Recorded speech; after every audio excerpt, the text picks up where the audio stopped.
Hi all, welcome to Priya Home Kitchen. Today 7 month பேபிக்கு lunch எப்படி ready பண்ணி பார்க்கலாம். நான் இன்றைக்கி பருப்பு சாதம் தான் கொடுக்க போகிறேன். 2 ஸ்பூன் அரிசி, 1 ஸ்பூன் பாசி பருப்பு எடுத்து அரை மணி நல்லா வாஷ் பண்ணிவிட்டு 1/2 hour ஷோக் பண்ணி எடுத்துக்கலாம். நெக்ஸ்ட்டு கேரட்டை நம்ம தோல் சீவி எடுத்துக்கலாம். ஓகேங்களா, நல்லா தோல் பீல் பண்ணி எடுத்தாச்சு. அப்புறம் 2 சைட் கார்னரையும் கட் பண்ணிக்கணும்.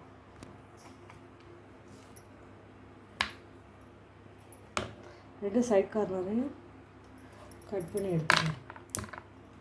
கட் பண்ணி வச்சு மாதிரி 2 சைட் கார்னரையும் கட் பண்ணிவிட்டு குட்டி குட்டியாக கட் பண்ணி எடுத்துகிட்டு இதை வாஷ் பண்ணிக்கலாம். நம்ம ரைஸு கேரட்டு எல்லாத்தையும் குக்கரில் ஆட் பண்ணியாச்சு. நெக்ஸ்ட்டு ஒரு பிஞ்ச் ஆஃப் மஞ்சள்தூள்,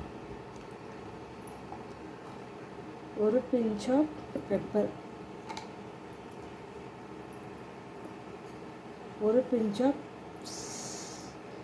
சீரகத்தூள் ஆட் பண்ணிவிட்டு ஒரு பிஞ்ச் ஆஃப் உப்பு, அப்புறம் நெய்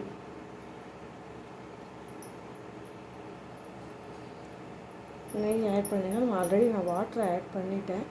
ஸோ இது எல்லாத்தையும் நம்ம ஆட் பண்ணிவிட்டு விசில் வச்சிடலாம். விசில் வச்சு எடுக்கலாம். இப்போ பார்த்திங்கன்னா ஒரு 5 to 6 விசில் வச்சு நம்ம எடுத்தாச்சு.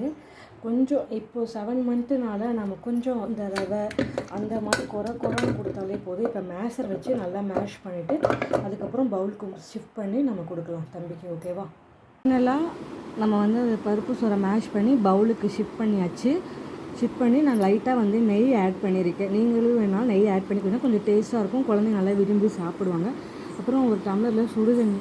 ஸோ சுடுதண்ணி இன்ட்ரடியூஸ் பண்ணும்போது ஒரு ஸ்பூனில் 2-3 ஸ்பூன் அப்படி இன்ட்ரடியூஸ் பண்ணுங்கள்.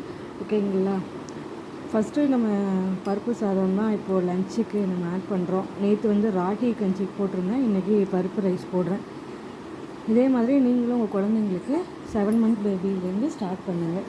என் வீடியோ உங்களுக்கு பிடிச்சிருந்துச்சுன்னா லைக் பண்ணுங்கள், சப்ஸ்கிரைப் பண்ணுங்கள், கொஞ்சம் சப்போர்ட் பண்ணுங்கள் ஃப்ரெண்ட்ஸ். தேங்க்யூ. நாளைக்கு வீடியோவில் பார்க்கலாம்.